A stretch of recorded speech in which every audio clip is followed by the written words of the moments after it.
PUC, or PUC, stands for the Philadelphia Urban Creators.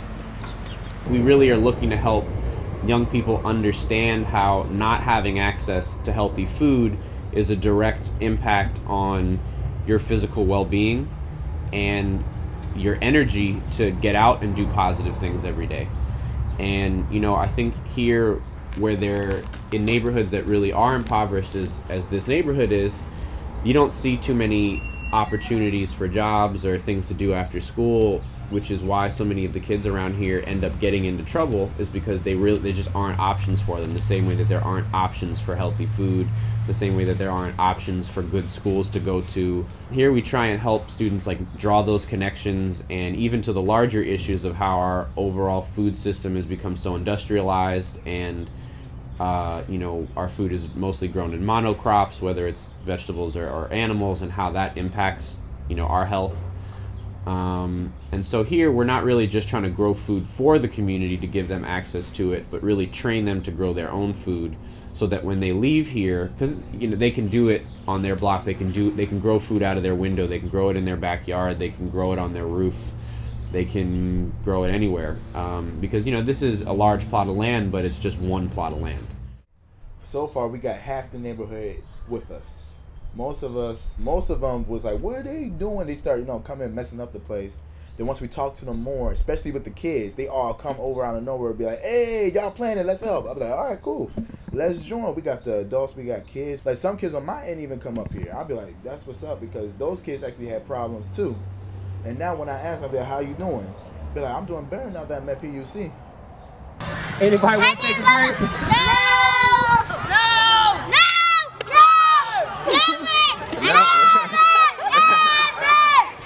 Okay, so I can't even ask you for the rate then, huh? No! Okay. Basically, we just turning over the soil so we can expand what we already have. I got one side that's separating the dirt from the soil, and the other side is basically cutting off the top so we can turn it over and get something planted over there. I met Alex and them roughly 2 years ago, and I've been with them ever since. You know, they explained to me what was going on. I seen the progress that, you know, once you start doing something like this, magic happens. Certain people come over that you wouldn't expect, and next thing you know, you got a handful of helpers. One thing we see here at the farm is that every day that we're out here, a new group of kids walking by sort of look over and see the kids who are here and get super curious about what's going on. They're just like, what? They look over and they can't really tell what this is. They don't really know what they're doing. They just see a bunch of kids having fun doing something. As those new kids come into the space and they see kids their age or younger or older, you know, having a lot of fun with one another, but like doing something really positive for the community, like planting seeds or harvesting food, or taking what would be garbage piling up on their block all week and turning it into the soil that they plant their seeds in, that grows their own food. They get excited. You know, it's something to do, it's an activity, and it's a positive one, and it's one that I think has done a really good job at bringing young people together. I got involved through Alex and a bunch of peers. They was recruiting people to do gardens and stuff, so I was involved. I liked it. I've been doing this since I was about 7 at the Village of Art and Humanity, so it just put me back in my gardening stage.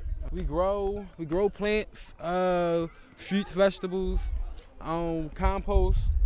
What else? We build greenhouses, murals, two houses. What else?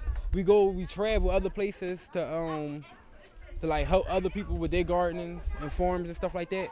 So like around the state, it'll benefit us and them. We out here volunteering, so if the time do come, it could be a job for any teenager or anybody who's qualified to get a job. So it's just good to, you know, do something on our own, because we doing this ourselves. So it's just better like this too.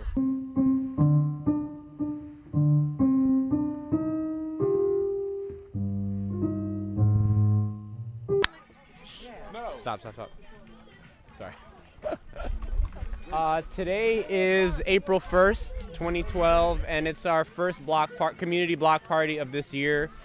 We try and have block parties like this at least once every couple months as a way of bringing our neighbors into the garden space that we have here to show them what we're up to, give their kids a good time and experience with using some of the empty space that's around here in North Philly in a really productive way. I'm here to let the kids take turns riding on the horses, you know, familiar themselves with the horses, get to know, teach them a little more. Put your feet up like this. Just throw your arms, put over. Ready? 1, 2, 3, go. We bringing them down here so Alice can get familiar with the horses, and we're gonna help him get a horse down here on a regular basis. Like try to set up a stable over there in the corner for him, and he can have his own horse to teach him, you know, how to take care of the horses and have his own horses, because they're gonna use the manure to help plant their field. You know, we don't have horses in the city. You know, most kids from the city don't know nothing about a horse, so when they do see a horse, you know, they'll learn more. You know, see how to take care of them, learn how to treat a horse. I think it's a responsibility, a good responsibility for them. At first, kids, they just want to help us, but I see is that they want to start their own. Because if they see us doing it, we want them to do the same thing. Not just like come here. They can also come here and help, and they, don't get me wrong, but they also want to, you know, do the same thing we're doing.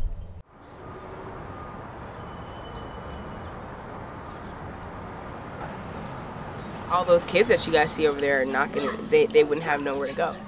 There's no options for fresh food anywhere near here, so none of these kids would even know half of the things they do. Some of them didn't even know what an orange was, you know, stuff like that. So a lot of the basic knowledge that these kids are getting, this wouldn't be here. It really affects the kids. That's the main thing. Like if this wasn't here, these kids would literally have nothing to do right now.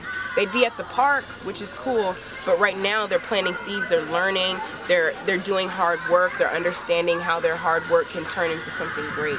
And if that's lost, then this whole community is lost.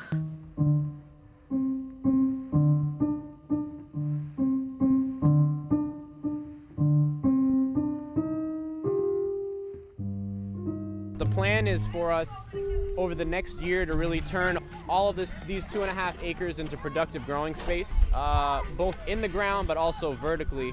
And the more we maximize the space, the more food we produce, the more food we can sell, and the more money we can make to produce jobs for young people. It just goes right back into how things were done hundreds of years ago. Those were the only jobs that, you know, that were made, was growing food, selling food, metal work, you know, really basic things that still need to happen in order to upkeep community. So with the food, we need somebody to sell it. Actually having someone here at the land, we need someone to water the plants. We need someone to teach the kids how to do it. So there's so many avenues around it, depending on what your likes are. So our plan is to really reach peak production by 2014, and from there sell 50% of our produce to restaurants in Philly at market value, and then use that money to supplement what we cost locally so it's cheap and affordable for all of our neighbors. And then all of that money together we'll use to reinvest into the project, to expand it, and to provide young people with jobs who commit to this the most.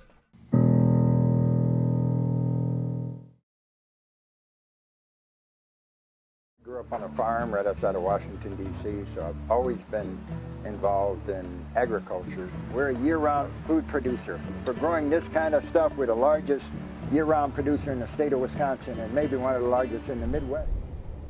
Growing Power is the most successful urban garden, I believe, in the country. And like I said, he grosses $7 million a year just from produce, teaching people how to grow food, and, you know, selling his own whatever else he does.